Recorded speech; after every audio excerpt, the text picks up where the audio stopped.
Shalom, saudara-saudara yang terkasih, yang begitu setia dalam mendengarkan firman Tuhan pada saat ini. Mari kita sama-sama dengarkan pelajaran pada hari ini dan biarkan menjadi nasihat bagi diri kita masing-masing. Mari kita berdoa.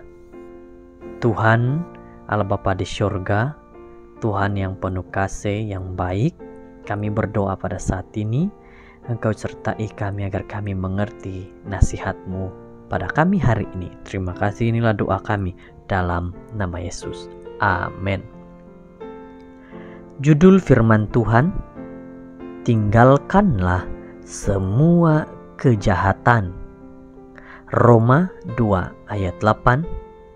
Tetapi murka dan geram kepada mereka yang mencari kepentingan diri sendiri, yang tidak taat kepada kebenaran, melainkan taat kepada kelaliman. Apabila kita menonton television dan juga berita di surat kabar, banyak demonstrasi di berbagai tempat. Akhir-akhir ini sedikit masalah saja akan mudah menyinggung emosi seseorang dan mengakibatkan permusuhan serta pemberontakan. Orang-orang tidak lagi tunduk dan menghormati kepada pihak berkuasa.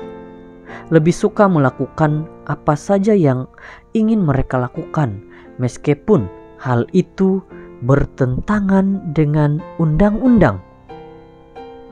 Hal ini tidaklah mengejutkan, karena Alkitab sudah menyatakan bahwa kebanyakan orang, mereka akan membual dan menyombongkan diri. Mereka akan menjadi pemfitnah.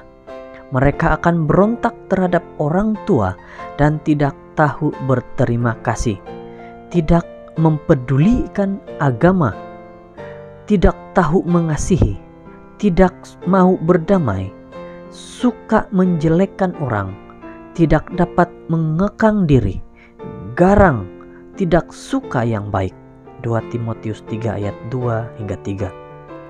Paulus menyatakan bahwa orang tidak tahu berterima kasih. Meskipun sudah menerima banyak bantuan dan pertolongan, mereka tidak mau mengungkapkan rasa terima kasih. Sebaliknya, malah mengharapkan lebih banyak lagi.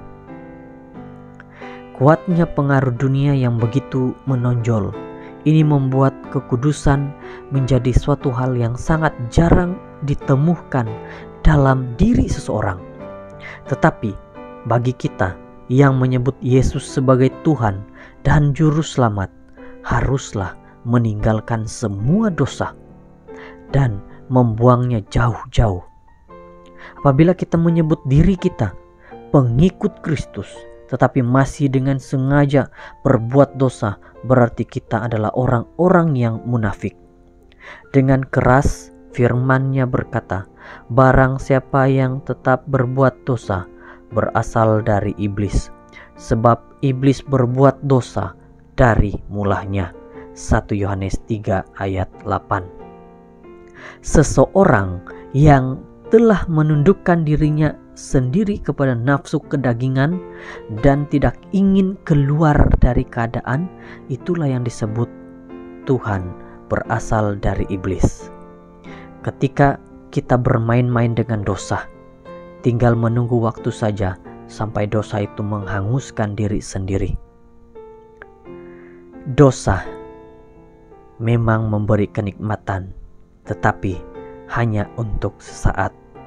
Dan bila kita membuka sedikit saja celah, dosa akan menghancurkan hidup kita.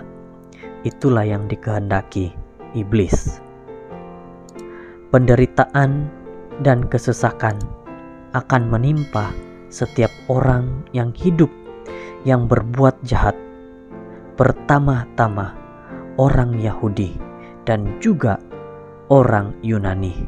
Roma 2 ayat 9. Saudara yang terkasih, pada saat ini firman Tuhan berkata, biarlah kita meninggalkan segala kejahatan. Semoga kita diberkati dan terus dilindungi dengan firman Tuhan yang sudah kita dengarkan ini. Tuhan memberkati.